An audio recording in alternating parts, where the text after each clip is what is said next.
Hello, welcome. I'm Cyro Asseo. You can call me Cyro. I'm joined here by Mikey V, Michael Visenberg, well-known draft aficionado, right? Would be the right way to say it, or Aficionado? draft aficionado, Draft aficionado, aficionado? I don't know. draft aficionado, Draft right? Shogun. Yeah. Draft strategist. No, Whatever you want to call. I'm a person that likes the draft and is written about it. He's the Rain Man of the draft. Don't have loud sounds and don't put him on a train. Don't take me to the casino, man. Yeah, your Mikey numbers. Either way, today, guys, we'll be doing a little bit of a different thing. I haven't really ever done a full big board. We do usually mocks. It's very early in the year, and I've spoken about this at length in the past. I talked about this with Mikey, and I don't really like doing anything more than the monthly mock draft until conference play starts, and then usually end of January, beginning of February, that's when we start to do the daily scouting reports, quick hitters, because I believe, it gets old and on-conference play, which is just teams that they're beating up, usually the Power 5 or I guess the Power 4 schools, and then you go into conference play. Once you have a month, you kind of see what's real and what's not, and it kind of gets you an idea of what to expect for the rest of the season, what needs to improve, and you have a better chance of gauging the scouting report or the scouting intel that you're putting together with that amount of, I guess, background information and enough tape that you can make in February a decent assumption of how they're going to be in the draft process, etc., than you would be able to do in September, August, because all we have is their high school tape, maybe one of their tapes from what would you say, like a youth league with either like Nike or Under Armour or Adidas. And same goes with if they played at Hoop Summer or not, which is only going to be like 10 to 15 dudes. So, or if they played overseas now. So we're just going to go through. What are you going to say, Mikey? Yeah, basically, right now, a lot can change. 100%. The reason we go further into mock drafts is, and maybe even like throw in some of the possible team fits and everything like that as the season goes on, is because you need that sample size. You need them playing those competitive games, those marquee matchups, and getting just a better idea of what they bring to the table as basketball prospects. So, yeah. Exactly. And for a lot of these guys, these are teenagers, kids. Yeah, you're better with brevity than me. I make everything longer than it has to be. No worries. It's maybe the Argentine in me or the Italian, but, the short You're path. a storyteller, Cyro. Thank you. I'm a long storyteller. As we continue just to scroll through, we have the top 100, and this is mainly based off of the aggregate rankings that we have at hoopshype.com that my colleague Alberto De Roa puts together. And then I had Mikey criticize me and ridicule me for some stupid takes or things, and then I adjusted and made I think I can shorten that. I edited some of your writing and I guess spelling. That's it. And measurements, most of these. A few. Mikey helped out here. Also, Mikey measures is the anthro god, I'd like to say. Now, before we go and start talking about the top prospects, we'll briefly touch on the top 3, but I want to hear who is, because I think you're it's Mikel, right? Mikel Brown is how you say it? Yeah. Mikel Brown. Oh, yeah, you're talking about Mikel Brown versus Nate Ament. That's something we're going to get into, I think, because we all know who the top 3 guys in. You and I are ubiquitous in terms that we do believe Darren's number 1. Then it's Cam as the second, and we agree that AJ's the third. And and also, I hope you post back to our mock draft that we did. In the summer. Yeah, that'll be linked in the description if you guys want to see. We posted that one, I believe, in July. Not much has changed, I'm guessing. Not a ton. Not much has changed except some guys. Just more info. Yeah, more info. or clearly have grown. I think some of the Euro guys moved up because people are kind of aware of them and what they are. Like Neo, Nicolas Abdalis, he's a 5-star recruit now. Mm-hmm. So he's kind of flown up the boards. And certain guys like, what was his name? Alvarado's, right? Or Alvaro. Yeah. He supposedly has the 7'6" wingspan, which if that true, I told you that's a game changer. That's a game changer right there. But so I mean, he was the Horizon League MVP, right? Xavier Booker, Dupe Reith was the comp I changed them to. Oh, Duop Reith. Duop Reith. Sorry, I felt like I look like I've measurements kind of similar. It's Duop Reith, but Duop Reith. Okay, yeah, Duop Reith. All good. But you like that one better? No, can I get back to the Fulgueras thing? Because, Fulgueras. Yeah, say that. If you so he was the Horizon League MVP, correct? Yes. Yeah. So I know, like it was impressive. I think he averaged 1.2 blocks per game and 1.4 steals. If you have a 7'6" wingspan and you're averaging 1.2 blocks per game in the Horizon League, I'm a little concerned. I'm a little concerned if you're like doing really well in that league and you have that much length and aren't blocking more shots. Yeah, no, I agree. I don't know. I really tried to find an actual measurement for him. I saw the article where it said that, but I've seen articles before where it says players have a certain amount of wingspan and they're about 5 inches off. So that 100%. Would be my guess here. So yeah, not to delve anymore, but yeah, just I'm a little wary of that one. Okay, so before we get into that, you never answered my question. Who is your sleeper, or not sleeper? Who's your, outside of the top 3? Who's the guy that you think is going to be your riser, like a guy that is going to be? Are you going to ask who's number 4? Is that? Yeah, I was literally. You took the words out of my mouth. Who's your number 4? All right. Right now, I have Mikel Brown Jr. and he had a great performance. It was funny. I didn't get to go to the Hoop Summit this year, but he did quite well in Hoop Summit practices from everything I heard. In the Hoop Summit game, he struggled shooting, but still was on the floor and like seemed to be a really important part of that game, and I think was like an overall positive. And then in the U19s, I think you and I agree that he probably should have won MVP over AJ Dybantsa. And he's a guy who I think is going to play a crucial role in the offense this year for Louisville.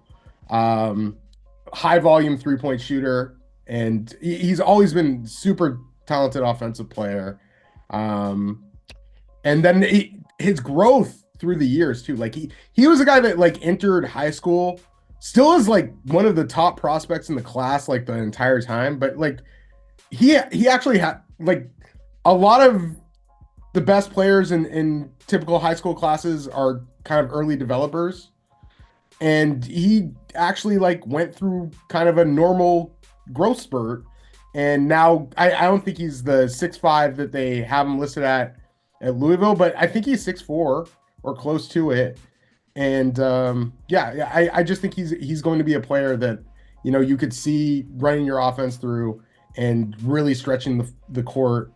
And then I think he's going to show improvement just as an overall distributor as well. Like you point out even that he had 43 assists to 15 turnovers in insane. Yeah. No, it's great. Yeah, it kind of reminds you of like a guy who they kind of said, I see your comparison here was Kobe White. Tyrese Maxey was always a guy who they were like, I'm not sure he's a point guard or not, but always had like a fantastic assist to turnover ratio. And I'm gonna guess Mikel at least has some of those same characteristics. Yeah, to go off of that, I was gonna say that Kobe White was actually someone who was expected to be like a floor general, a real good passing guard. And in Chicago, he's actually developed into the scoring guard, which I've always said that people don't realize how good of a creator and playmaker he is, that to the point that he hasn't had the opportunity to do that just because he's in more in an off-ball role, but it shows how good that he can play on or off the ball. And when I look at Mikel Brown, that's what I personally see as someone who's able to manipulate defenses, run a pick and roll, but is also a good enough shooter to play off of the ball. And that's something I think is huge for a team like the Hello? Yeah. Oh, are you muted, Cyro? Give me 1 second. Somebody's walking into my office. Oh, no problem. Gosh. Maintenance came into my building, like my office. Got just that.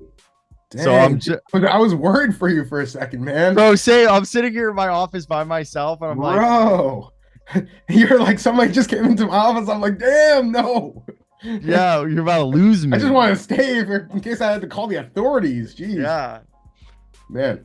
All right. So where was it? Yeah. So I think Mikel Brown's someone who can play on and off ball. He has the size to be a combo guard. I think he shows it. So he's not going to be penciled into it. I think whatever team, like you said with Tyrese Maxey, I think he's bigger than Tyrese Maxey, or appears to be. He was close to the same. Yeah.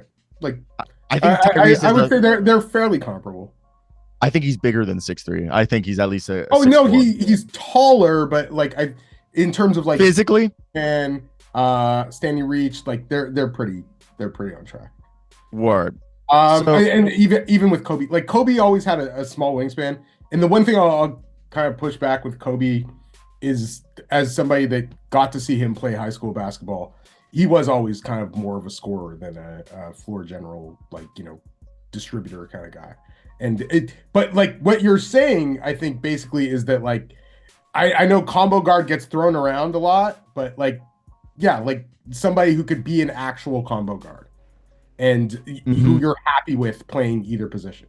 Yeah, literally. And it can develop into either position depending on what you need. And also someone who can run a second unit for teams that maybe have an older guard that they want him to be the successor to, but it isn't ready to hand off the reins. Now, so you're saying he's scalable, which I think very scalable. Yeah, also really like helps his case.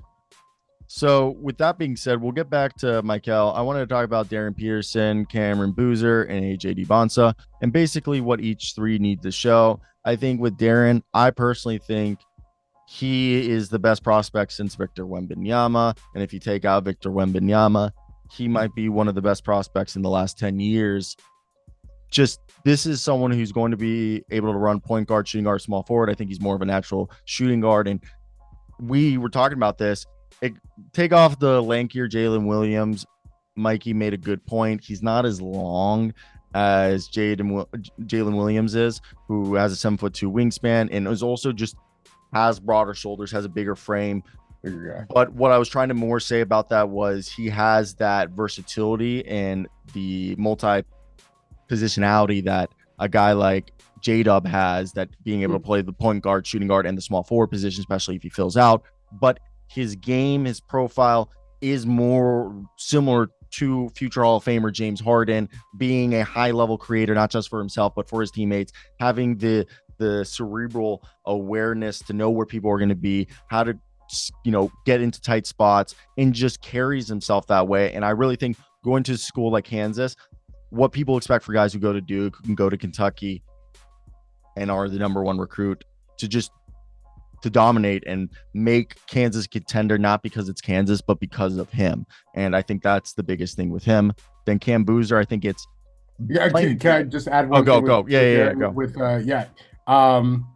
I mean, comparing him to a James Harden, the one thing that I think is very different, I don't think he's necessarily has the offensive skill and ability to read the floor that James Harden does, though he's quite good at both things, just maybe not Harden level. But the one, I think, differentiator between the two is that Darryn has always been a fantastic defender and puts in tons of effort on that side of the floor. And I think that is what really gives him the edge right now, is his ability to play both sides of the ball at a really high level. I've also have not met many, not just 18-year-olds in general, but number one athletes who basically have had everything, I don't want to say handed to them, but they're the guy, they know the guy. Yeah, he's confident, but it's not brash or egotistical or cocky. He's smart, but it's not rubbing in your face. It's what people talk about when Kobe or even with like Cooper Flag this way, like this, it's like I said earlier, cerebral. We say here stoic. He's just someone when you speak to him, you're like, you like have to like remind yourself like this is like still a teenager, and it's very rare, and typically the best players of all time, and I'm not saying that he is, but the best prospects have carried themselves like that, you know, mentally years above what they are. Have that self-awareness and confidence, basically. With that being said, Cam Boozer, I think something in between an Al Horford and a Kevin Love, and we're talking young Al Horford, a guy who averaged the double-double once or twice with the Hawks, won back-to-back championships or just one championship with Florida, and is someone who's become an ageless wonder. Back-to-back. Okay, I didn't know if he came the following year or not, but and he also has this outlet passing ability that is eerily reminiscent to a Kevin Love, and especially like the way that he can play 3 levels. I think shot creation, in passing, he's more Kevin Love, but profile, he's probably closer to an Al Horford. And I think the biggest thing with him is going to college is showing that he's big, that he can. I think the biggest thing is just proving that he's big, okay, in playing like he's big. And what I mean by that is going up against, you know, the top college centers and not being back down, being able to push people out of the way and show that, yeah, he's more of a 4, but that he can be a switch big, and that he's someone that isn't pushed around, because sometimes I feel like he kind of wants to play more wing or forward, perimeter oriented. Really? Okay. That's not something I've noticed. Well, what I was going to say, no, like in the sense that I feel like he doesn't go all the time, like low post, like plays like a big. I feel like he sometimes plays more like a 4 in the sense of who's a good example of a young 4, like kind of like how we've seen a lot of the younger 4s in the sense of Alex Sarr or Jaren Jackson Jr., where they don't use their size to overwhelm the opponent all the time, and they play more perimeter oriented, and then when they do try to overwhelm their opponents, they don't use their, I mean, they're more skinnier guys who have higher levels of gravity, but like I want to see him be able to drop step, push a guy out of the way of the shoulder, and who are bigger than him more regularly. And I just don't feel like he beats up on young smart. How many people are bigger than a 6'9", 250-pound Cam Boozer? Like, yeah, I don't think there's a lot of guys not going to be a lot. But what I'm saying is, at the college level, what's gonna like really, I think what we know, he's got great touch. He puts back, he dominates, but he's been playing obviously like high school guys. Like now in college, when he's facing any guys who are NBA bodies, he needs to be able to physically overwhelm them, dominate, show that he can play big, is what I'm saying. I think he's done that quite a bit throughout his career. Yo, he has. I know you want to see that at the college level, but yes, like, yeah, this is the guy who has like an incredible track record of winning, and he led like the EYBL in scoring and rebounding going into his insane year. Rebounder. He won EYBL 15s, 16s, and 17s, which I don't think anybody else has ever done. And yeah, that track record, man, it's something. He has great hands. He's, I think, like an excellent outlet passer, much like Kevin Love was. The other thing, like, worth noting is I know his rim protection is something that I think we'll want to keep an eye on, but his defensive footwork, like in terms of like closeouts and positioning, I think is quite good. So yeah, he's somebody that I just think there aren't many pathways to him being less than a really good NBA player. I agree with that. And I also want to say earlier when I was talking like that he plays out, it's not that he plays perimeter based. He's the guy who plays inside, like loves his putback.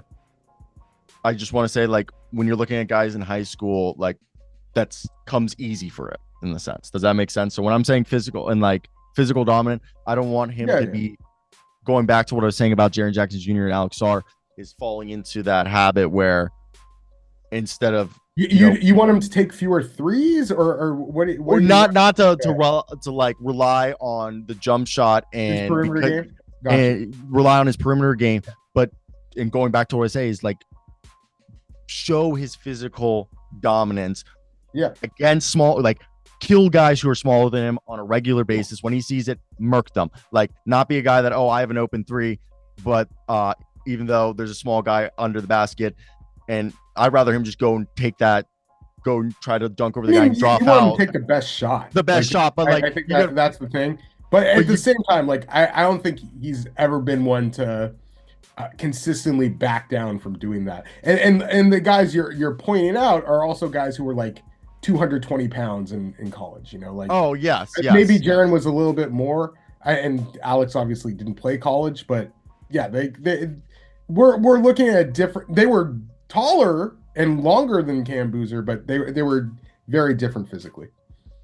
And just going like literally, I don't think Cam necessarily has the issue that you're saying. I'm not saying he has an issue. I'm just saying the thing that you want to see with a guy like Cam at the college level is that he dominates every smaller guy he sees that's in his way. Like Kevin Love in college. Yeah. Yes. And then whenever he plays conference player of the year. Yeah. Yes. Yeah. And then when he All-American. And plays bigger guys, yeah, he's never backing down. He's always looking like he plays bigger than he is, and he kills anyone smaller than he is. That's what we want to see from a guy like that, because everything else he has. Yeah. AJ, I gave him this Aaron Gordon, Jonathan Isaac. I think at the end of the day, my biggest thing is like the handle, the shot creation. Will that translate to the next level, and will it be good enough? Will the shooting be consistent enough?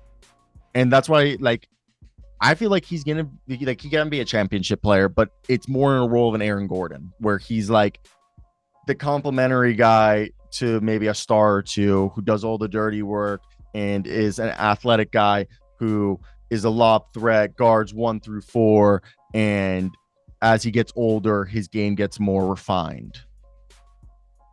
Yeah, I think that the trouble I have with those two comps is I'm not sure if he's the same level of defender as either of those guys. You don't think so? But he's like he could be, but I don't think he as a prospect. I don't think Aaron. I think they were both better defensive. Even Gordon, but they were. But he's a much better offensive prospect than either of those players was. Like much better. Aaron Gordon. Really? I thought Eric. Yeah, I knew he couldn't shoot. But Aaron Gordon was similar athletically, a freak like AJ is. No, but yeah, the way he scored was so different than. Of course.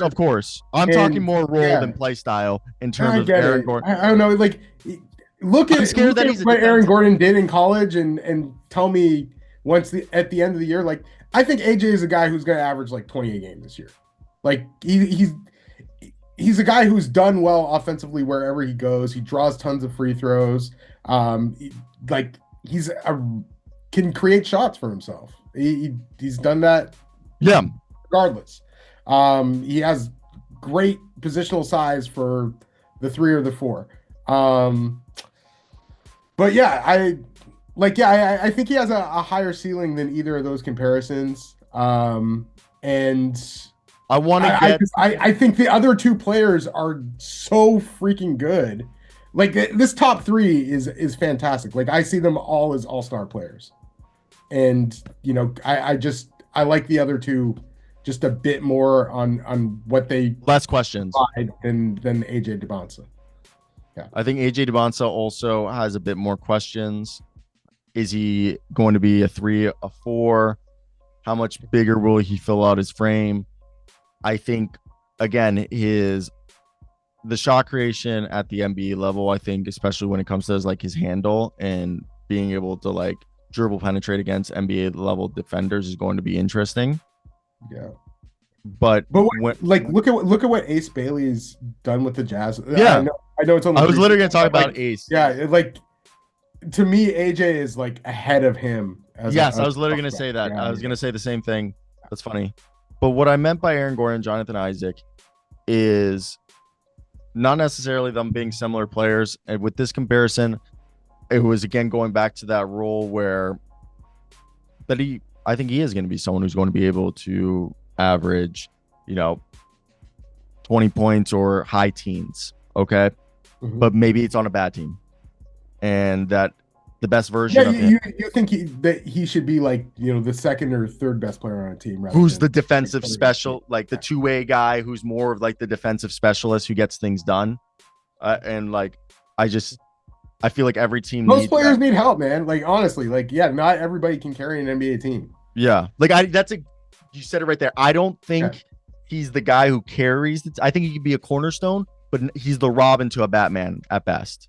Like, so moving on to something we prefaced earlier, Nate Ament. I talked to a scout for an Eastern Conference team, and he told me he was a believer in Nate Ament when we spoke. I was someone who's been able to see Nate Ament at Under Armour Next, as well at the Hoop Summit. And both of them, my biggest thing, Sean Abiyev, right? Abiyev? Sean Abiyev, part of the tribe, all three of us. But Sean Abiyev is in both of those games because Sean Abiyev was at the Under Armour Next and then he was later at the Hoop Summit. I think looked better than Nate Ament in both of those and was way more aggressive. And that's something that I hope to see him shake off in Tennessee, which is this passiveness. Like this is a guy that I've seen in practices look like the best shooter in the building. He's got that 6'10" frame. I really do think he has like this more Harrison Barnes, a lankier Harrison Barnes, lankier Zachary Richer type of ceiling. And I've said it since the last year that he was the fourth best prospect, and there are going to be people that are going to start acting like Nate Ament is like the X factor to be like, oh, he could end up being the second best player or third best player in this class. Could be, you know what I mean? Like that people are going to hype him up as like this wild card. And I think somebody can argue to you he does have the second highest ceiling or third highest ceiling if it all clicks. But I think when it comes to the physicality and personality that is needed to be that aggressive player, there remains to be seen if that is true, if it is something that he has. Yeah, like I heard all week at Hoop Summit, and I had a friend who's involved with the McDonald's All-American game who, like, when I asked him about the best players there, the first name he gave me was Nate Ament.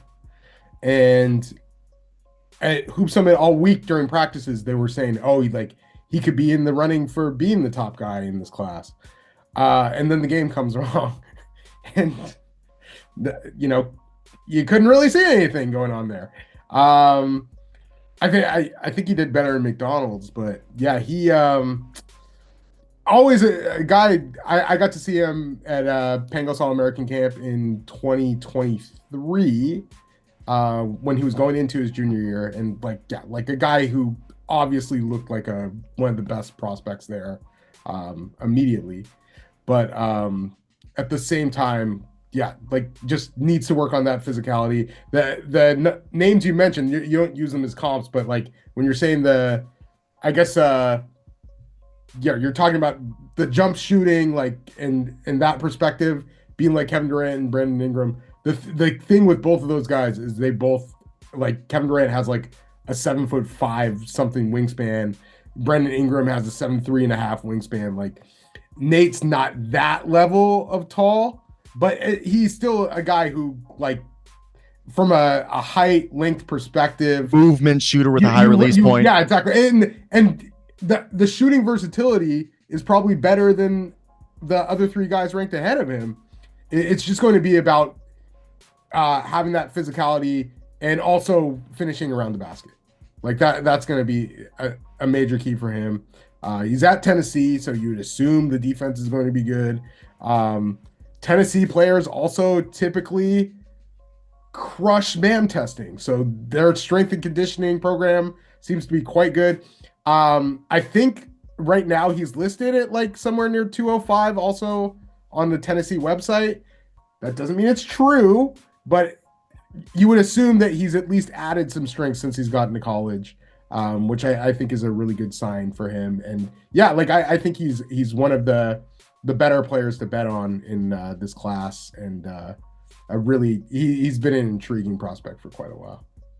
I also think though he could face a Liam McNeely slip. Possibly, but man, yeah, like not as bad. I think Liam got his physical tools are just as I said that Liam. I also think Liam got like dogged on, and like he's gonna end up being like one of the biggest steals in that draft because of how I never slipped Liam too much. I thought he was gonna go late teens. He was so talented. Yeah, I thought late teens. But he really struggled, man, just because of. But he had a blatant ankle injury, and they had no point guard, and they were making him run the offense. I thought it was clear. Yeah. No, his really catch and shoot numbers were still good. Context should always be taken into account for these prospects. If you understood the context with Liam McNeely, he would not have fallen that far. I thought Minnesota, because I thought Burn Jay was going to be gone by the time Minnesota got to the clock. I thought Minnesota was like, or Atlanta's second pick was the perfect like landing spots for him. Yeah. Or the Brooklyn picks. Well, they just cut Spencer Dinwiddie, so maybe he'll get a few more minutes there. So if Nate isn't the fourth best prospect, we talked about Mikel Brown. We have Jayden Quaintance. Karim Lopez, who I actually really like the Denny Avdia comp. Like, as like, I feel like that's better. Like, you didn't erase the part I told you to. Yeah. What part? Oh, the George Niang part. I thought I took that off. I took no. I thought, ignore that, guys. The Latino. Ignore that. Oh, the Latino. Yeah, I like that. That's funny. That makes me laugh. He's Latino Denny Avdia. I can say it. I'm Latino.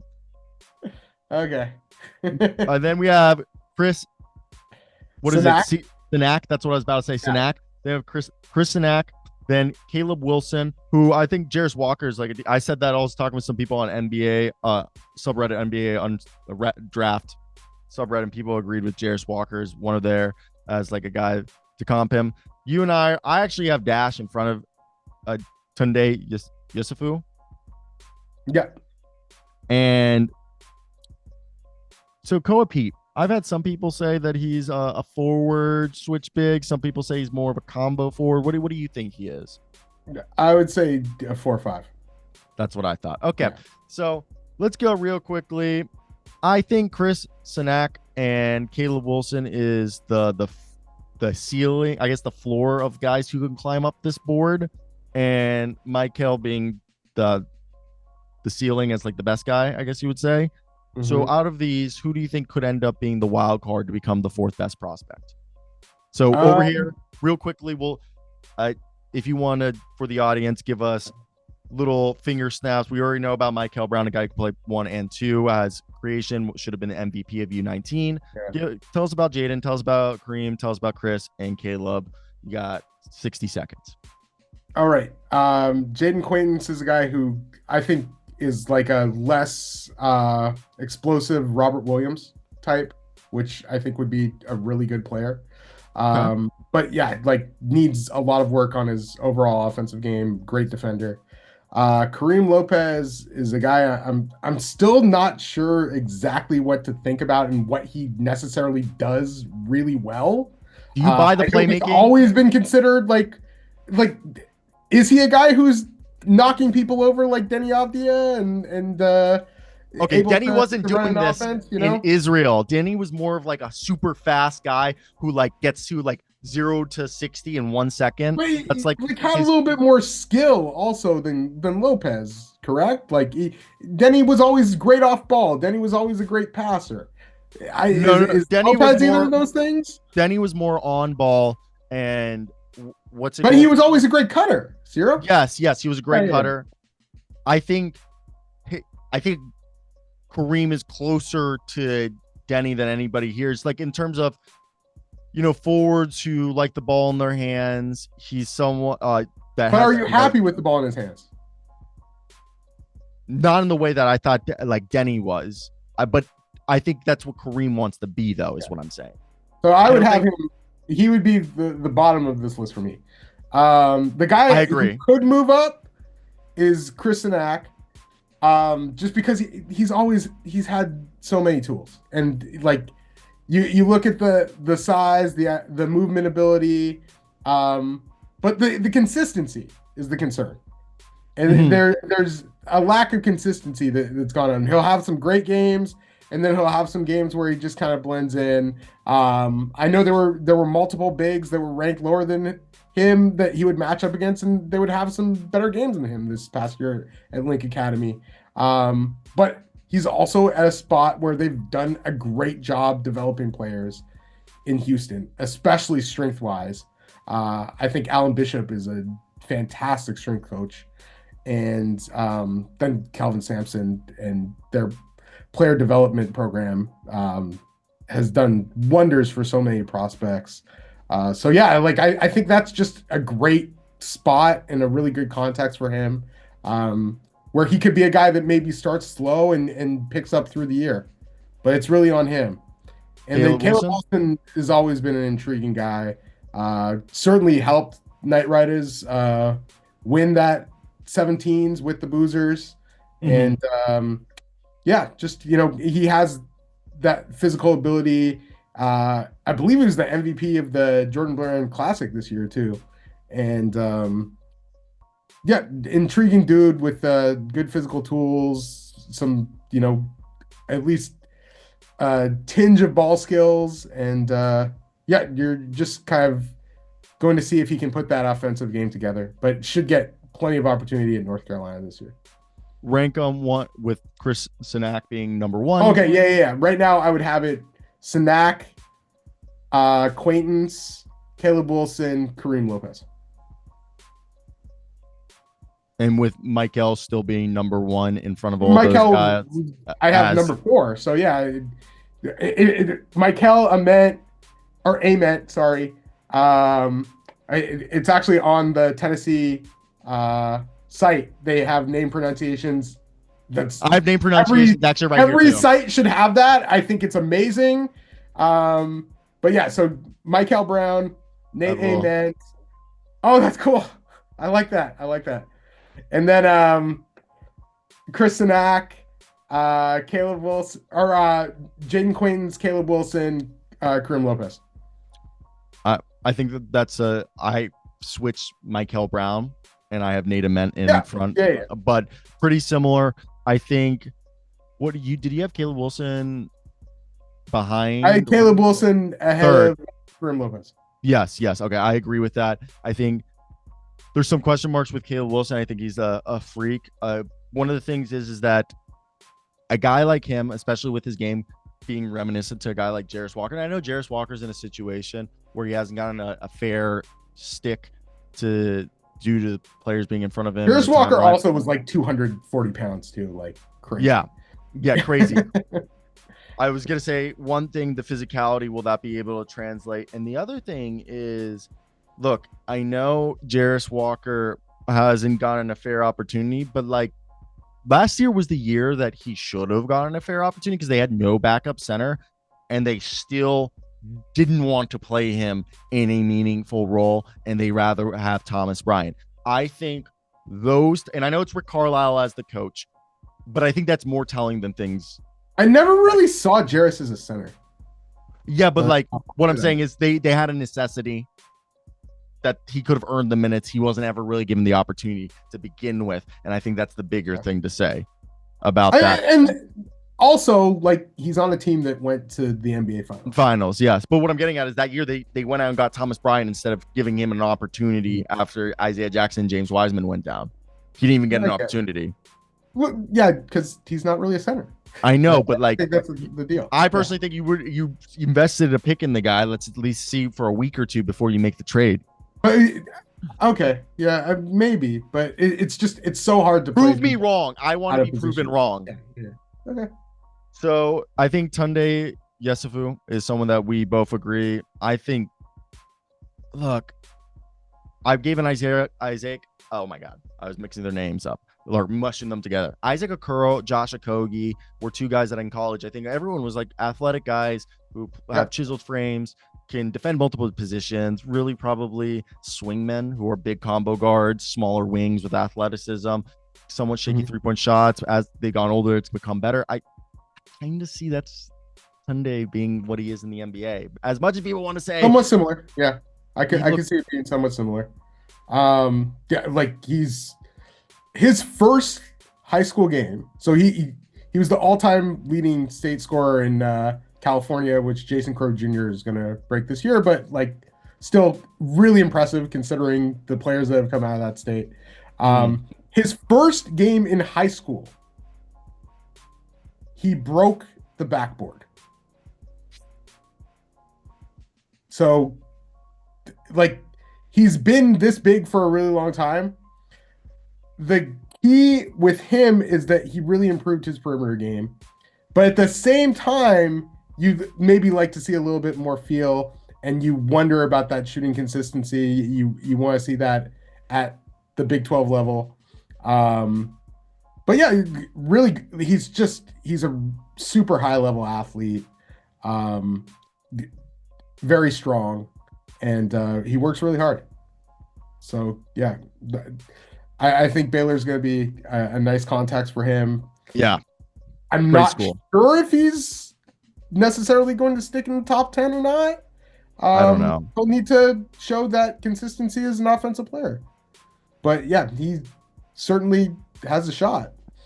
I think with guys like Dash Daniels, who I think he's closer to an Alex Caruso than Dyson, especially if Dyson continues to ascend the way that we expect him to. I think the other thing is that like he seems a little bit more compact than Dyson. Dyson seems a little lankier. Dyson was bigger. Yeah. So yeah, I think, and I also think Dyson had more ball skills. Like Dyson was a pure point guard, and I think Dash is more of a swingman who has some ball skill. But I think I'd rather have Dash than Sunday.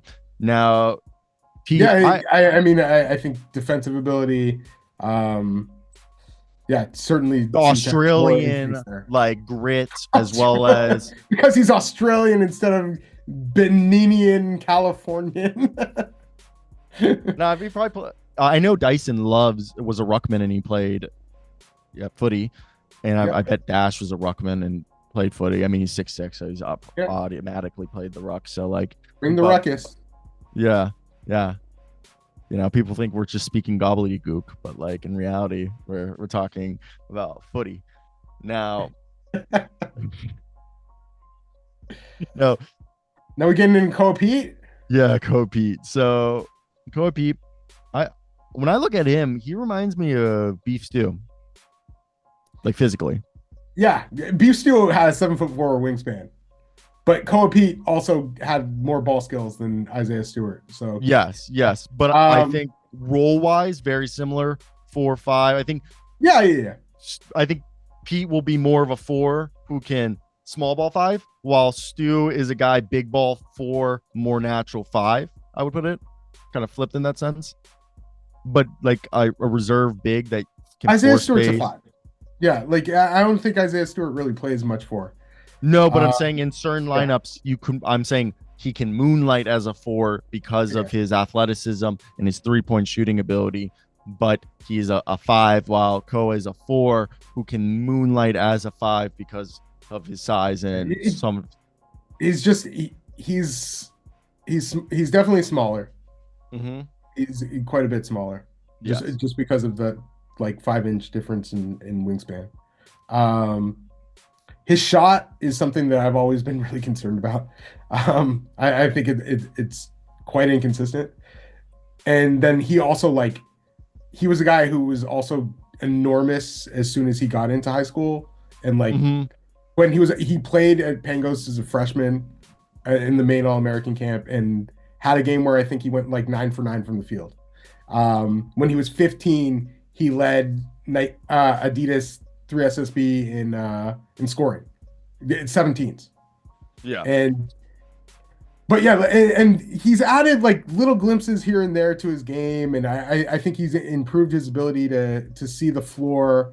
And then it's really hard to move defensively, though. I kind of worry about his lack of length there, and maybe athletically going up against 5s. even going up against bigger fours once he gets to the NBA. No faith. But yeah, yeah, like soft hands, solid player. I think he just he's a guy who I think is a first round pick. Yeah, I think just from the really standpoint, interested to see how he adjusts to the college game, and then once he gets to the NBA, like I think it could be a bit of a challenge. I think with him, if like the shooting comes around, I think, and especially I feel like he might be a worried guy. about that, man. If the shooting can be consistent at least to like an league average rate, and he ends up having a 7 foot plus wingspan, He does, and is able to guard the 5 more, I think he is a more valuable prospect if he can play switch big as a 4 who can also play the 5, and then as he gets older can be the 5, especially if his frame fills out like his brothers. I think he can be someone that takes up more mass. You want him to be 300 pounds? No, that'd be insane. Okay. But like, yeah, I think if he can, like, he's actually done a really good job with his body, I think. No. What I'm saying is continued on that trajectory of, and just kind of being like a muscle guy who's able, even though he's not as long or as tall as other people, he's just big, and he improves his touch, and he's able to be a gritty, undersized switch big. I think that exponentially makes him better. And if he can shoot the leather off the ball this year, that will go a long way. I like, that's a huge if, man. And shooting the leather off the ball for him is shooting a decent volume of threes. Off the ball, 33%. No. It's like 36% at least on like decent volume of threes. Okay. Yeah, I if he does that, agreed. But yeah, I think I would be very surprised.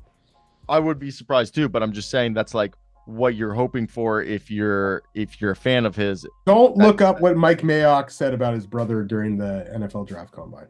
I'm good. So now let's go ahead and move forward a little bit on a quicker pace, just touching on some guys. So Isaiah Evans, he was one of the best shooters in last year's draft class. He was a young prospect. He's still growing. He's skinny as all hell, but his ability to shoot and just being a guy who doesn't need the ball in his hands, he might arguably be one of the best shooters in this draft class. That is something that's going to keep you in lottery conversation all year, especially if he looks, bigger than he did last year. I'd like to see it a single year shooting sample doesn't necessarily translate to meaning that's like what you do. And with him, I think the key is also just contributing other factors of the game, because he did shoot the hell out of it last year, but I just didn't see a lot else from him. Yeah, so I'm hoping, I'm hoping to see a little bit more, and not just even dribbling, like just distributing, keeping the ball moving, and then defensively. No, I agree. And one of the things is, though, like when I mean dribbling is like, I don't think I've ever saw that guy dribble. Like, I think the only dribble I saw was a dribble once so he can reset his feet and then shoot it. Or even that was his role. That was his role. Yeah. The ball touches your hand, shoot it. Yeah. Like when I mean he has one of the fastest releases, like legit. Like I saw once like fumble the ball like on the catch and still like get it off and like make it like there isn't a shot that he doesn't like in a good way as a shooter. Like he can put last year was in a good way. This year, I think he's going to have more responsibility, and we'll see if that possibly affects the percentage as well. No, I agree. So, like with that being said, do you think next up this is Ben Sturtz, right? Bennett Sturtz. Obviously the wonderkin coach Ben McCollum went from Northwest Missouri State to Drake to now at Iowa. Some might say that Bennett Sturtz is a product of that, but I think he is actually a really good player. Now, what is he, ma'am? That's a big question, because I think he's someone who could end up falling into the end of the first round if it goes bad in Iowa. But I think the shooting ability, the handles, I want to say he's a lot bigger than Ty Jerome, but like the role we saw Ty Jerome play for the Cavaliers, I think he's a type of guy Yeah. could play Yeah. the 2 or the 1. He's more of a 1, but I think he played the 2 or the 1 because he has that shooting ability, he has the IQ, and he can be a legit like a playmaker, a secondary playmaker, and a go-to shooter to start his career and to develop from there into being maybe a consistent piece to a team's backcourt. But like I think he's one of the more pro-ready guys in this draft. Yeah, I think just his ability to kind of lead an offense and you know, contribute in many factors as an offensive player makes him one of the better returning players, I would say.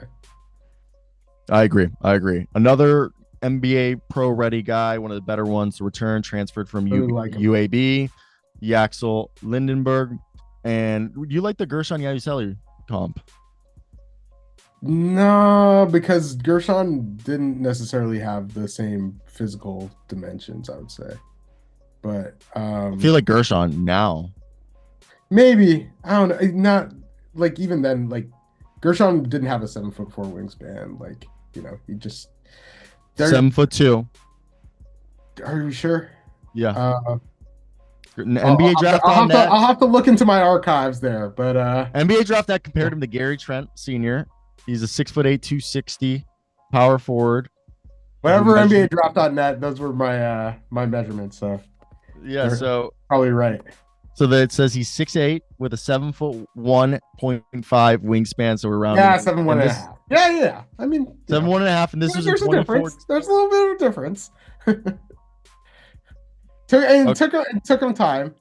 The thing I like about Yaxel is like you say about the Swiss Army knife, like does a little bit of everything. I think he was the AAC like defensive player of the year the past couple years. Like, yeah, he averaged around like a block and a steal, and can handle a bit. The shot is going to need some work, but yeah, I like that he could kind of do a little bit of everything. And he's a good passer too. So yeah, he like 2-to-1 assist to turnover ratio. Yeah, he's a guy I know is a little bit older, but he's just somebody that I would have taken in the first round last year. Yeah, I agree with that. And he's someone that I think contending teams want too. And he's someone who really helps out a lot. Now, Dami Sarr is going to Duke, the Italian wing who played at Barcelona. He kind of reminds me of like Jalen Clark, Bilal Coulibaly as a two-way wing. He's going to be a defensive guy. Him and LeBaron Philon are two guys that I think could climb into the lottery. I really like LeBaron Philon, and I don't like this Monte Ellis and Kenyon dueling comps. I think LeBaron Philon's like less Monte Ellis. I think Kenyon dueling's fine, but like Monte Ellis, I forget who I saw on Twitter say that. I was like, oh, that's what you took it from? Yeah, I was about to tell you that one. Because I wrote it down because I wanted to get your take on that one. I don't see the Monte Ellis. When I was going over it, I didn't see. I didn't like that one. Yeah. Last year, I thought he offensively kind of reminded me of an Emmanuel Quickly a little bit. Yeah. And then I was a big. Emmanuel is such a better shooter. Yeah, but that's what I was gonna say. LeBaron's big thing is his defense. He's a really good defender. He does play this herky jerky style. Now, do you agree though? I think LeBaron and Dame are the two that could climb up. I really like Todd Pettiford. He was a guy who showed a lot in the combine. He's gotten some feedback. He's small, but he's small, but he Dennis Schroeder. Yeah, maybe a little bit. Yeah, he's really explosive, and then can shoot the hell out of the ball too, and create some shots. But yeah, I would say like with Dame Sarr and LeBaron Philon, could really go either way. But they both have, you know, the physical attributes, and I would say offensive upside, maybe let's say two-way upside to move up a little bit. But I think this is a good spot for all of these guys right now. Yeah, It's going to be such an uphill battle because he's a smaller guy. And yeah, you'd like to see him improve as a playmaker, but man, can that guy shoot? And he's just so quick. plays with a swagger too, and he likes to Yeah, be a point of attack defender. yeah. And he's got good court vision. Now moving on You to the have next. two teammates back to back here, former teammates, I should say. Yes, Carter yes. Knox and Boogie Fland. I like Hard I've Knocks' always been a big athleticism. Boogie Fland fan, man. Same, dude. Yeah, And yeah, I- yeah. Big Boogie Like Fland I, guys. I think your comps for him like point to him being able to move up. It was such a bummer he got hurt last year. I was at that game when Um, he got hurt at Miami.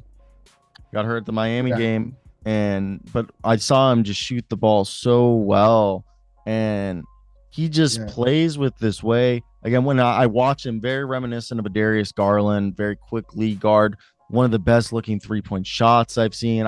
He's my guy with another guy that we'll talk in a little bit that you know who it's going to be to climb up this board and Yeah, to I think he should be higher right now. yeah, I think Boogie Fland is going to be a guy who's going to go in the lottery. I'm not crazy about Carter Knox. I kind of look at Carter Knox as like something in between Adu Thiero and Kevin Knox in a way. Like he has like that athleticism you want to see, but he's a He's good strong. Like he's a bit more well built than even his older brother. That's why I say Like, I Thiero, would he's guess got he's that around frame. 225 actually instead of 215. But yeah, just I don't know exactly like the one thing What he is. put your hat on with Carter Knox. You're hoping he's gonna be a good defender, a guy who can play in transition. But like I agree, like what is like my biggest thing with certain guys is that if there's more questions than answers, I lose interest. Yeah. And what's the real standout skill? Like what does he do really well on either side of the ball?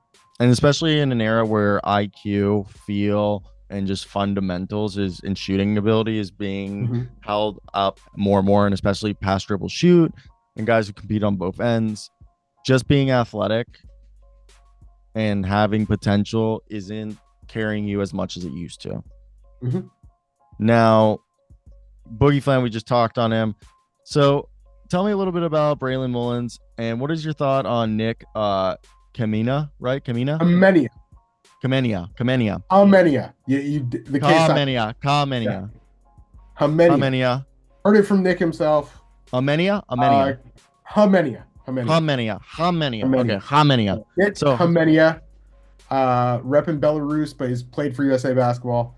Great Braylon shooter. Mullins is a guy who, in 3SSB, I had a chance to see him a few times, and he played with Malachi Moreno, who I believe played on the Hoops on the team, right? Yes.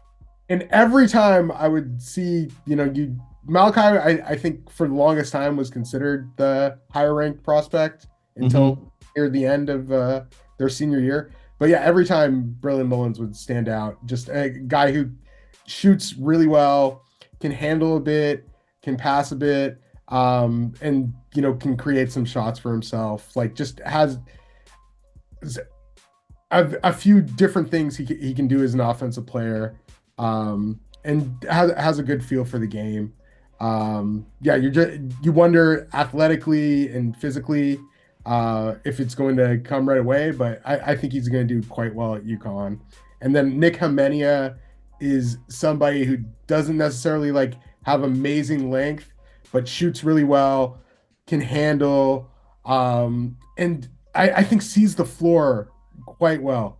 And I'll be honest, one Davis of the Bertans? I got to see he went up against Cam Boozer when he playing for Harvard Westlake in the Les Schwab Invitational Finals, the year that Columbus and H-Dub were in the finals. He played Cam Boozer better than I've seen nearly anybody play him. Just did a really good job in slowing him down. So I think he reads the floor really well. I think there's a reason he was part of those USA teams. And I would be surprised if he doesn't have a pretty nice role at Duke this year, just because he's somebody that knows what he's doing and can do a little bit of everything. I agree. Offensively, it kind of reminds me of like a Davis Bertans, maybe not as a lightning quick shooter, but like that kind of role, a guy who's going to be processing the game really quickly, bounces around the perimeter, and is just tall enough where like he's just going to have a really hard shot to block. And if he can shoot at that high level, he's going to be a guy who's going to see a lot of time on the floor, especially because he seems to be a I think he good does a little bit more on ball than Davis Bertans. I agree with that, but like at the NBA level, will he be asked to do that? I'm just saying, like being able to shoot at a high level like that is going to allow him to get those opportunities to play with the ball in his hands. And I think he's an NBA guy. Absolutely. So we're going to run through this a little bit. Thomas Haw is someone that I think Santi Aldama, Dean Wade type player, can play multiple positions. It's kind of a combo for. It's really the 3-point shooting. Will it be able to go to the next level? I think he's a better defender than people give him credit. Darius Acuff or Acuff? How would you say it? Acuff. Acuff. Darius Acuff Jr. Yes. Darius Acuff is kind of very confident. I was gonna say he's this year's draft's Isaiah Collier.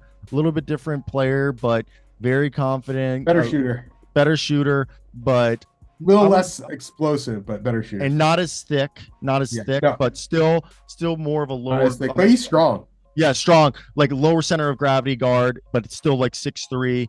He's going to be a guy who's going to run pick and rolls, try to get downhill. He has some 3-point shooting ability. It's going to be defense, two-way ability, cutting the turnovers down, and being someone who can actually lead the wins. A big question mark. Then there's Elijah Arenas, who obviously the son of Gilbert Arenas. Yeah. There's some question marks about him, but let me hear your thoughts about these three guys real quickly. I mean, you and I did the mock draft. This was before Elijah's injury had been announced. I think he's a stud, man. I know. think Elijah Arenas is just he has a lot of natural ability as a scorer, and can do quite a bit with the ball in his hands at that size. Darius Acuff is really talented. I think he got better as a playmaker as time went on, but yeah, it's going to be interesting seeing him share the floor with so many people that need the ball. But I would be surprised if he's not maybe their leading scorer and somebody they rely upon a great deal. And I see him being an NBA player and, being that kind of like offensive change of speed. You maybe bring off the bench and who could possibly be even better than that. And Thomas Huff, he great role on that Florida team last year. And somebody, you could stretch the floor a bit, knows what he's doing on defense. I just want to see him in a bigger role this year. I think I'm going to be interested in that, and his overall development. But with what he did for Florida, I get his giant boost in preseason draft stock and possibly even being a draft pick last year. I know a lot of people were edging for that. Yeah, no, I agree. And I think, like you said, a bigger role is going to be something that you want to see. Now, moving on, we got some of the bigs that contending teams or teams that need a quality backup big or someone who can play both the 4 and 5. Alex Condon is an Australian. Kind of reminds me of like a Mason Plumlee, maybe with a little bit less athleticism, but I think in his role in the NBA is kind of being a do everything, has nice hands. Guy who passes it all the time because he can't really do anything on offense.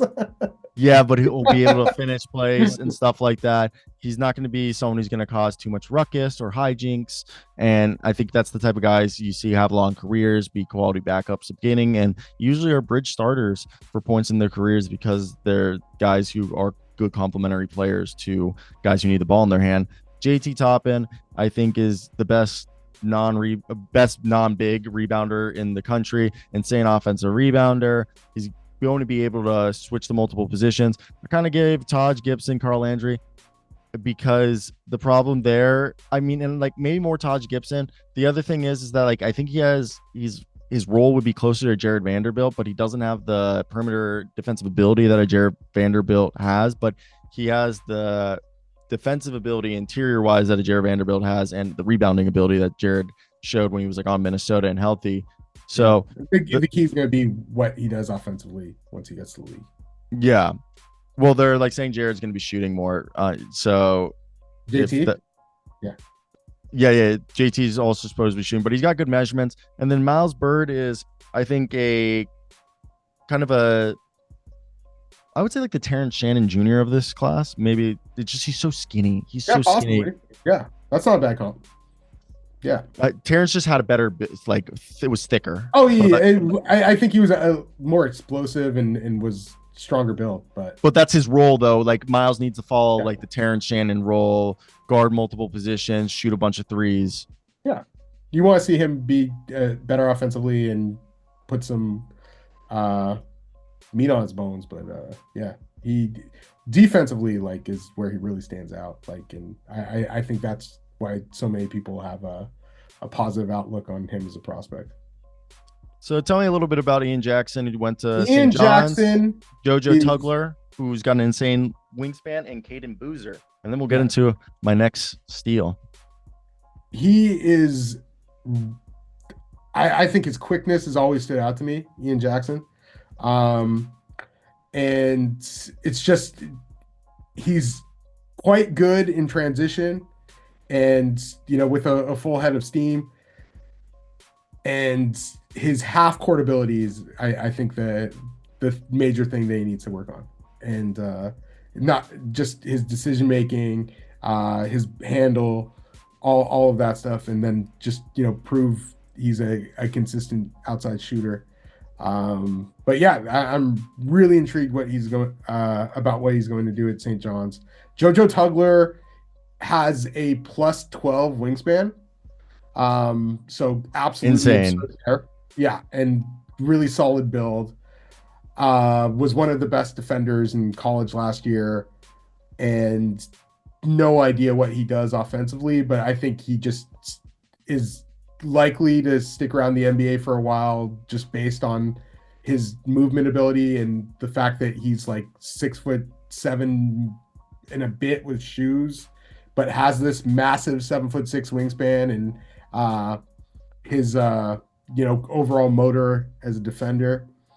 And Caden Boozer, man, he really knows the game. Like he and you can't say Cam is like the only amazing winner coming from that family, because Caden's always been part of it, and he's super humble a number of different ways. Yeah, like great person as well. Really young for class, along with Cam, of course, and like really sees the floor well, has improved quite a bit as a shooter, really good change of pace. Somebody that I think Duke is going to eventually, you know, realize is quite an important piece towards them being one of the better teams in the country. I agree with that. And he's someone that could fly into the first round if he really impresses people and shows a more aggressiveness and facilitating ability. Now, Cam Williams, who transferred from Tulane to Kentucky, a sophomore, 6'8" with a 7-foot wingspan, reminds me of Trey Murphy more than Cam Johnson. I think Cam Johnson's like the floor dude. I think this reminds me of when Trey Murphy went from Rice to Virginia. And if he can put up more shots, hit it at a similar rate, guard multiple positions, and just basically do what he did at Tulane at a higher level of competition and on a greater scale, this is going to be a guy that NCAA tournament team. So yeah, the higher level of competition is going to be a lot higher than where he was coming from. So for him, I think if he can prove that on the national stage that he is now, this is going to be a guy when the pre-draft starts in like April, March. People are going to be like, wow, dude, you went from being mocked at like second round to like maybe being a fringe lottery. And I think this is one of those guys. It's just going to be about showing, because he had a lot of great flashes last year at Tulane, like shooting 41.2% and then averaging over a block and steal a game.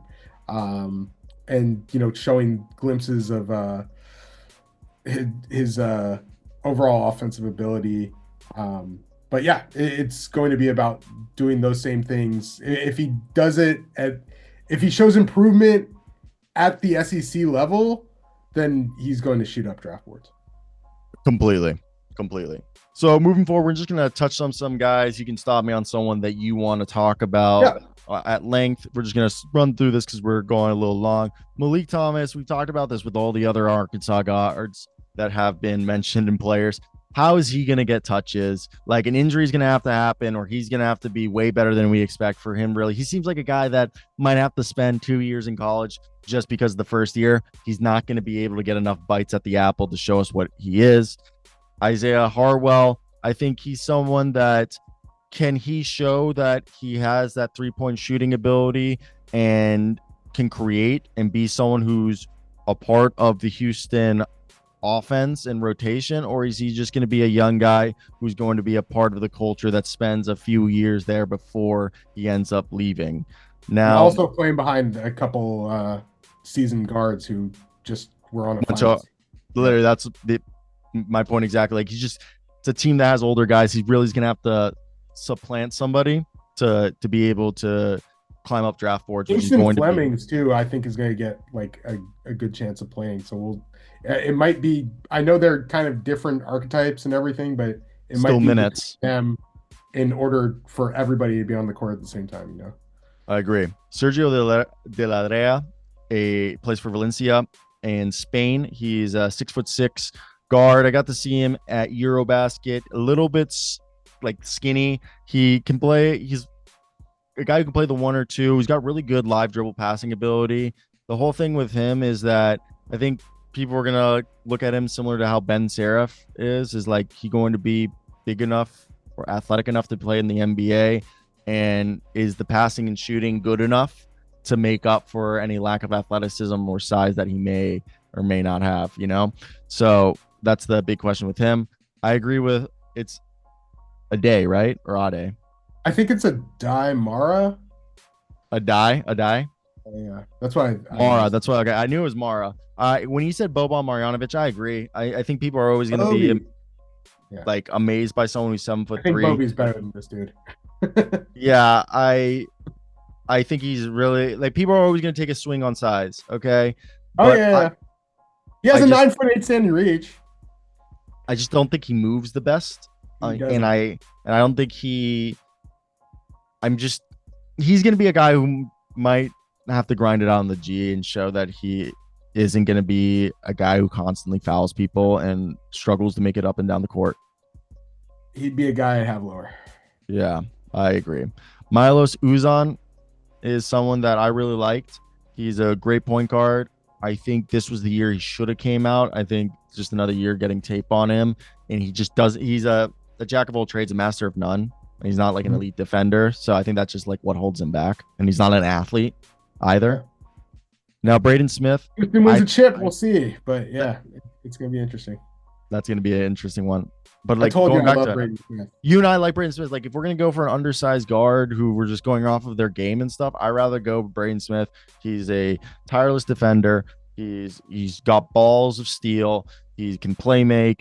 He's been just the guy who's kept Purdue humming smoothly ever since Jaden Ivey left, and I think he's better than Tyler Kolek. If we're talking about it, like, is this like the next Steve Blake? Yeah, it's possible. Yeah, but he's even with his size, I just think he sticks on an NBA roster for a while because I agree. It's so tough.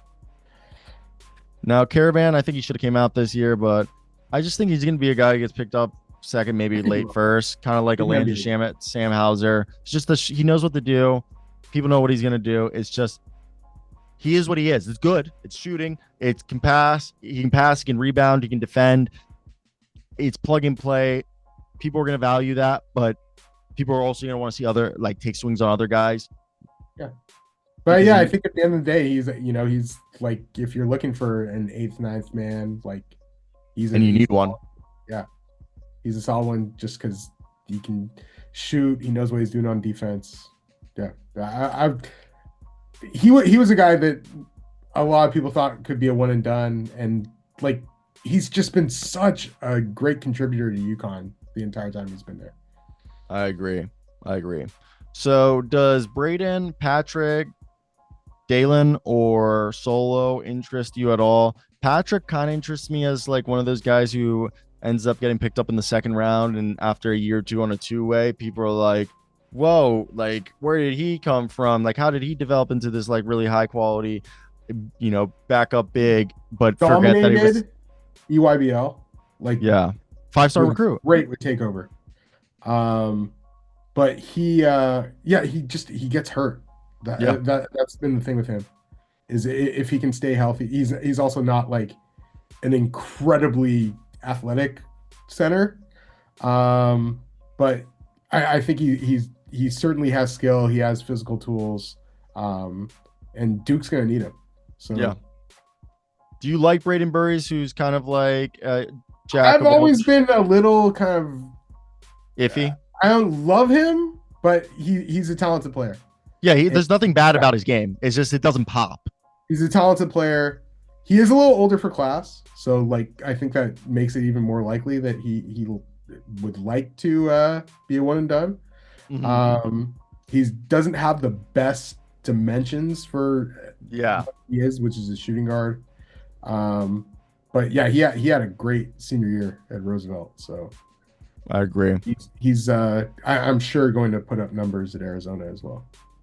I like Dalen Swain. I think he's someone who can guard multiple positions. I think he's kind of a bigger version of Miles Bird in terms of role wise. Like he's a bigger player, but a defensive guy who can play two ways. The shooting and offense is kind of like the swing stuff, because like if that doesn't come around, major swing. But a great defender, a great guy, quality player. I'm not huge on Solo Ball. Like he's a guy like he had a nice sophomore year. Yes, but like outside of shooting the ball and being athletic, like what does he bring to the table? I rather have a Darren Williams, who I think worst comes to worst, he's John a bigger John Conchar, if not a kind of a Kenrick Williams, who's a connector who can shoot the ball. The scary thing to me was that he measured with that 6'6" wingspan, and I know, like, I work for BAM testing. I know that BAM testing doesn't necessarily mean everything, but there are like benchmarks that you want to get to. Yeah. I was a little worried that he didn't get to those benchmarks just in the testing aspect. But yeah, he had a great year last year at Texas Tech. His feel, IQ, exactly. off the charts. Like I think he likely gets drafted. I just it's going to be interesting to see exactly where he plays on the floor and where he gets picked. And I agree. Yeah. I think J Lud. Yeah, I think he's going to have a great year at NC State. He's going to. I think J Lud Lowe, Jalen Lowe. Yeah, Jalen Lowe is just smaller than what he actually is listed. I also think that there's so many guards like him, and he's not as good as other people. That I just see him being a guy who continues to play in college and cashing those checks. And you had a guy ranked really low, and I remember I told you I like him better than a lot of these guys. I agree. All right, moving forward, so we can run through this as we're only halfway, and we're just gonna like probably just do popcorn right here. The Ivicic brothers, like Tomislav, is kind of more close. Are they NBA guys? Yeah, I feel like they're going to be guys who play 4 years in college, cash those checks, and then get an opportunity like Hunter Dickinson did with the Pelicans. Yeah, possibly. Nate Biddle looked good. I saw him at practice in August, and I think he's going to have a major year in the Big Ten. Again, Quinn Post, I think, and after seeing Quinn Post what he do, I think that's a type of guy who's going to go early second, at least. Like in Nate Biddle, like role wise. Oh yeah. He certainly could. Yeah. No. He's going to have a huge year as a fifth year senior, and I just think he's gotten a little bit better every year. He didn't have I don't think he had an injury plagued season. But no, the year before. Oh yeah, he did. Yeah. That's what I meant. He definitely did. The wrist. Yeah, I might have just worded that weird. Now, Darren Harris, not like nothing against him. I just think he's going to fill the Sion James role, better shooter, but like he's just a Swiss Army knife utility guy. He really needs very crowded there, because it's very crowded. Got to play some minutes too. Yeah. Out of the foreign guys who are going to be playing in America, Andre Kostic is somebody I think on Kansas State could be the guy, like having a bunch of touches. He's playing from like, Serbian basketball, I believe it was, and just somebody who's coming from pro who might end up being way better than people imagine or expect. He's Serbian. He's the first ever Serbian-born player in K-State history, and Oh, yeah, and he was on Red Star. He was considered Red Star's best player or young prospect. Now, next up, we got ourselves Ognjen Srzentic, who's a swingman who's got really good scoring ability. He's playing with Boglajib, and he was someone that if you saw tape of Boglajib Markovic, you would have seen Mr. Srzic hop off the screen as a shooter. And I think it's Srzic. The Zen doesn't fit there at all, or yeah. I don't know. We'll say Ogun. We'll go but he's someone who could be one of the foreign prospects to climb up. I'm not crazy about Zuby. I just think he's just your classic. Yeah, I was a little surprised he was ranked that high, but he had a really nice year for St. John's last year. I just think he's a little undersized as a big. And he seems like a guy who'll play 4 or 5 years in college because of his style of play. I mean, he's close to it now, right? Like, yeah. Junior. Yeah. So, go. Oh, wow. He only played 1 year at Kansas? Yeah, 1 year at Kansas. Oh, wow. Hans Steinbach is another guy from Germany. I like Johan Grunlo, who I think is going to be one of the best players in this draft process, in terms of shocking people. But Heinz Steinbach, if you talk to Germans, they literally say Johan Grunlo and Heinz Steinbach are the future of the German basketball. He's a combo forward. Really well in U19s. Yeah, and the thing is he's got shooting ability, but dude, this guy's got he's a combo forward who kind of has an Alperen Şengün style back to basket post game while having the ability to move out to the perimeter and handle the ball. Jacob Kofi's not just a $185, is he? Huh? Is he's only 185 pounds?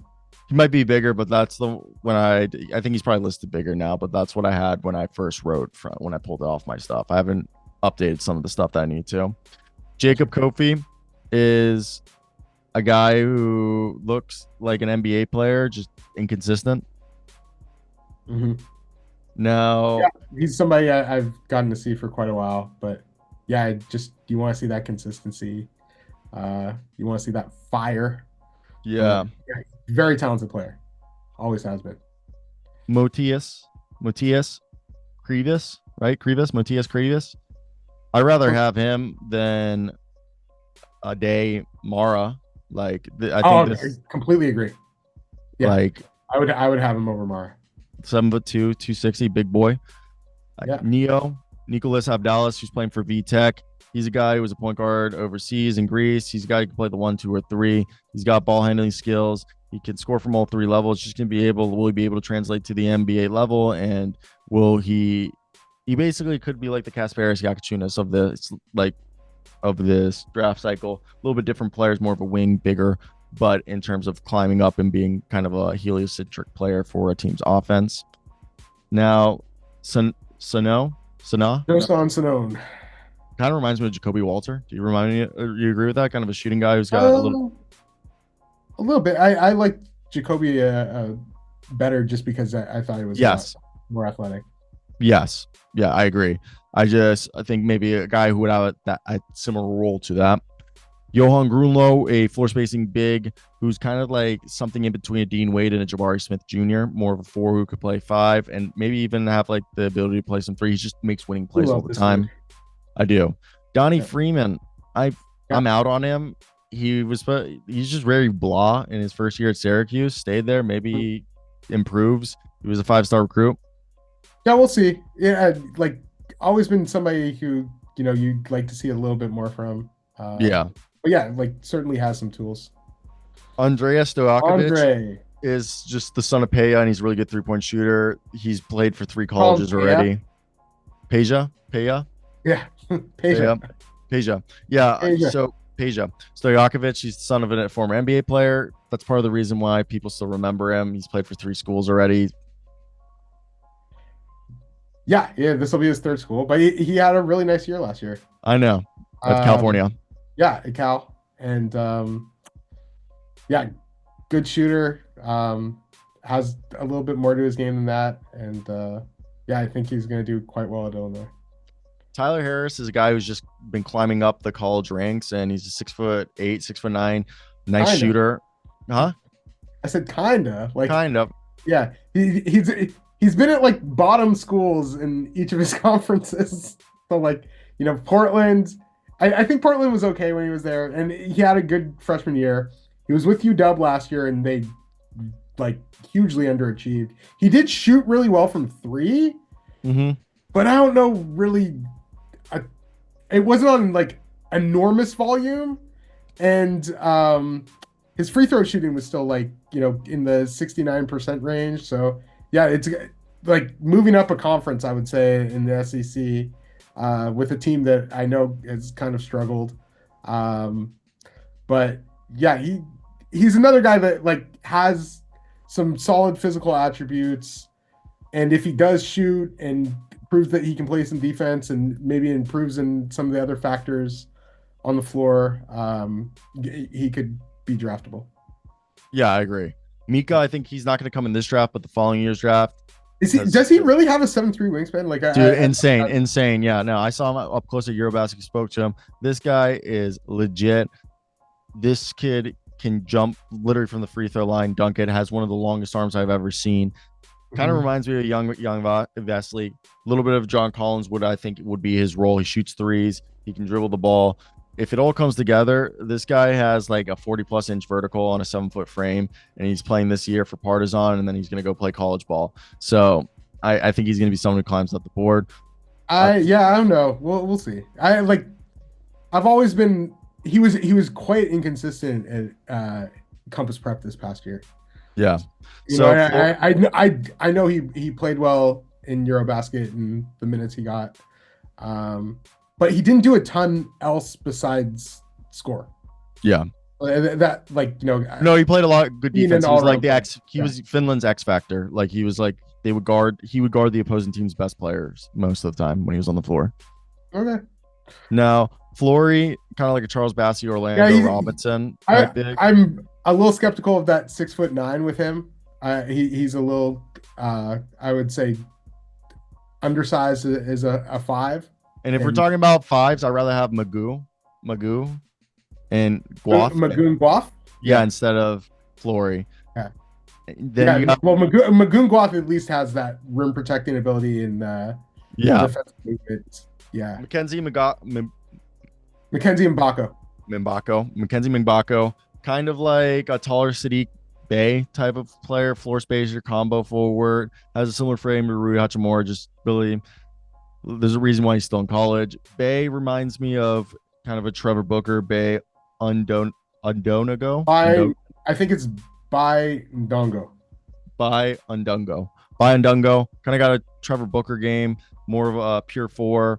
Not really big enough to play a 5. Not going to be 23 on January 1st. Also, yeah, also an old man. Michael Ruzic, really underwhelmed in the combine last year. I think if it pans out, he's kind of like an Ersan Ilyasova type guy, just floor spacer.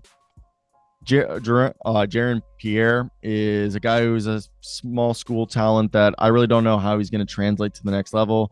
He played well. He was in the draft process, right? Yeah, he played well in the. Was it Portsmouth? No, that was the other guy, the other Pierre. But either way, who stayed in the draft. But Jaron, right? Jaron. I really don't know. Yeah, Jaron. Either way, Pierre, he's a athletic guy coming from a small school going to SMU. We'll see how he does. We talked about Magoo. Now Hudson Greer got some athleticism. Kind of looks like an NBA player. He just doesn't have the length you want to see. Yeah, Amarian. The guy that played well at everything I ever saw him at, though. Yeah. And then, had a good year at Montverde. So, Amarian Dickerson, I have no idea anything about this guy. I saw some tape. Literally what I wrote is I tried to read, like, if anybody had some stuff running on him. There's nothing. I have no idea anything about a Marion Dickerson besides a little bit of some tape that I like. A highlight reel I saw on Twitter. He's somebody that I need to watch. He's supposedly a diamond in the rough that USC found. I don't know anything. So if you guys know something about him, let me know. Looking forward to looking at his tape. He is a senior, and he came from Robert Morris. This guy I know a little bit. Jackson?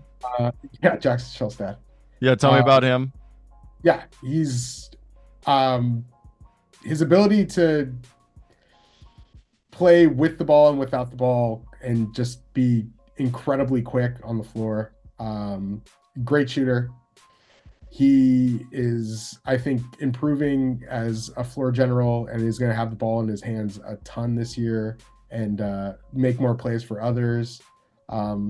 Just somebody with really rare quickness that I think can get him to the NBA level even as a smaller guard. Yeah, I agree. I agree with that. I think some things need to go well, like you just said, but he has the ability. DJ Wagner, he's someone who's become more consistent. I just don't think anything's popped, and he's just going to continue to play in college. But when he comes, I think best case, he maybe is a guy who follows a similar pathway, career, and play style as Jared Butler, even though I think Jared Butler's better. Then Josh Dix is a good three-point shooter that Creighton's going to let loose. And then we have ourselves, is it Mr. Silas DeMurray? Silas DeMurray. He's got some decent size. I think if he can make himself a guy who can play the 2 and 3 and just show that he can do a little bit of everything, he's going to be someone that people want. I'm out on Jaleel Bethea. I think he's more 6'2" than 6'4". I don't really. His game after Miami, I just don't find his game anything impressive. You stood next to him, right? That was the guy you stood next to. Yeah, and I'm taller than this dude. I also think he's I don't know. I have measurements on him being 6'4", but yeah, I think he's a poor man's Cam Thomas, a very poor man's Cam Thomas. Yeah. That's probably a good characterization of him. But yeah, I'm really interested to see what he looks like in a new setting. Yeah, Jasper Johnson's someone that I'm really interested in. I just don't think the touches are going to be there. I think Donovan Dent, he's just undersized. I just don't think he's gonna. A lot of things have to bode well for him to be considered an NBA guy. Somebody will give him a shot. Hugo, Jasper's a good scorer who you want to see do a little bit more than that. But the touches might not be there. Hugo, I told you, I'm really not sure about him being an NBA guy. Yeah, I think he's really raw. I just think people like his size. Yeah. PJ Haggerty did really well in the combine. And I think he's someone who can play well at Memphis. Yeah, he can play multiple positions. I think Nolan Winter, coming a guy who could break out and climb the boards. He's got good size. Ben Hensel, I mean, he didn't have much buzz last year in his game. Like, again, a very poor man's Tyler Hero. And I just don't, he just seems like someone's going to stay in Australia or be like Hugo Benson, who gets drafted and stashed and forgotten about. Terrace Reed, because of his length, I think is someone that people could be interested in. Same thing with Cameron Carr. We already talked about the sizes you have for Cameron Carr are just no. He's not 6'7" with a 7'2" wingspan. No. You told me 7'2", bro. No, I didn't. Okay. Ignore that. I told you I had a 6'7" wingspan. Oh, okay. Maybe I just messed that up. Yeah. Yeah. Do you think I gave you like measurements? I just fucked that one up. It's okay. Ivicic, we already talked about. I like Tucker DeVries, but his dad's got him all the way there. Oh, Tucker DeVries? Yeah, DeVries. Javon Porter's kind of like Nolan Winters, who could be a guy who can climb up the boards. Yeah. Joshua Jefferson. Josh had a really nice year. Yeah, man. I just don't think he's big enough, like lengthwise. I'm not sure about him athletically at the NBA, but people are saying Toby. KJ, man, I told you that KJ's 6'10", 220, 7'2", 0.75 wingspan. I see him more as a power forward personally. But yeah, he man, the practice I went to, he looked quite good, but also looked really good at practices last year. Just had an inconsistent sophomore year, but he can do some really good things on defense. It's about shooting consistency and finding more of an identity as an offensive player. But if he does, man, then yeah, he could absolutely be drafted. I agree. Now, Toby, I saw somebody say that like he has a 49.5-inch vertical. I don't So believe that, but like the he's a freak thing with athlete. that was that I think he kind of botched wingspan, or not Oh, wingspan, in reach, but he jumps out of the, like, even if he doesn't have the 49.5, like his touch point that he got to is absurd. that's So insane. he can really, really jump. Now we got Alvaro, who is Yeah. like just a huge, unathletic big man. That wingspan's going to be the one I'm most excited to see. Yeah. Xavier Leash now at Florida. I just think he's going to be a guy who plays overseas, maybe gets a two-way opportunity. Momo Faye was one of the best players at Euro camp, and he might be a draft and stash. He's going to Paris Basket. He's got good size. He's a guy who can climb up the board. I'm not crazy about JJ Starling. He's just an older big guard who can score. I'm not sure about the height wingspan combination there. KJ Lewis is another guy who's got good defense and plays downhill, but a little bit older. Trey Kaufman-Renn is someone that could be last year. Yeah, had a big year, could climb up the board. Same thing with Henry Visar, right? Henry Visar? Yeah, he's another guy. I'm excited to see how he looks at NC. He never got like tons of playing time at Arizona, but I always thought he looked pretty solid and probably should have Same. And then you have Tyrone Riley, who's playing at San Francisco. Kind of reminds me of Terrence Mann. Really nice year. Now, I know you're big on Robert Wright. Yes, kind of reminds me I am big on Robert Wright. I think that Robert Wright is draftable. He's always been tough as hell. I loved him at Baylor last year.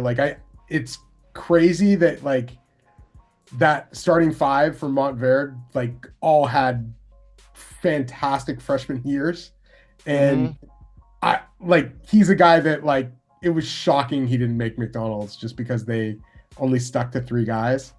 He and Asa Newell both should have made it, but yeah, it was three guys per team. So yeah, it was a crying shame. But Robert Wright's just always been a guy I think can really run a team, can create a bit for himself, and just has a toughness that I think really helps contribute to winning. Yeah, no, I agree, and he seems like that guy. Obviously, the 3-point shot. Yeah, I think he's good, and BYU obviously paid for him to get there, and I think he's going to do really good things for that team. Now, Morris Johnson, someone I think is going to climb up boards. This guy, I think it's 7'1" his wingspan. Forgot to add it, but I think it was it's closer to 7'3" actually. Wow. So he's long. He's a guy who doesn't almost as long as Yaxel.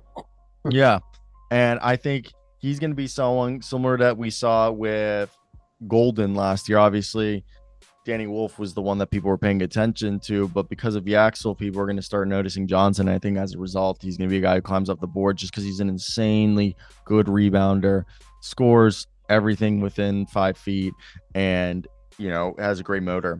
Then Xavier Booker was supposed to be really good. As we said earlier, I think he reminds me kind of Reith, very similar measurements. And then Sadiq White is a very athletic wing who could kind of be like Derrick Jones Jr. bouncier toward Craig. No, he's 205. 205. That's a typo then. Yeah, that's a typo. But yeah, I don't think that's 7'3" wingspan either. But yeah, he's an intriguing player. He's pretty lanky, but yeah, he has a good vert. Some energy. Just gonna be interesting to see how he looks like in playing for Syracuse too. No, completely. All right, that was my big board that Mikey helped me out with. We'll be back with a mock draft in a few weeks. That's it. Yeah. If you guys made it to the end, go to the links in the description and go check out Mikey. Mikey, tell the people where they can find you. And yeah.